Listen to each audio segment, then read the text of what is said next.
सगरी सारा रा रा रा रा रा रा रा रा रा रा रा रा रा रा जोगी जी सारा रा रा मरद के मुँह हमारो दिल्ली के कमाई देवर के फरज द तू ही निभाई। अरे बाबू हेने आबा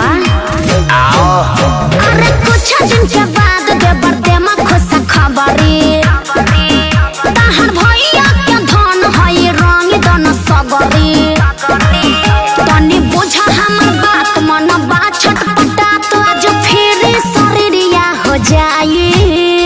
चाचा ए चाचा ए के बोलता रे? चाचा हम भीतर से बोला था ना बेटा तीसरा लहर में भीतरी से मत अब बहरी ना तो फिर भीतर चल जीबे। चाचा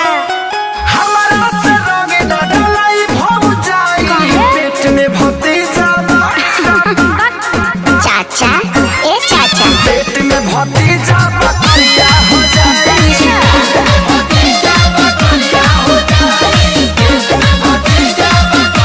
अरे अखिया में दूरबीन लगइले बड़ा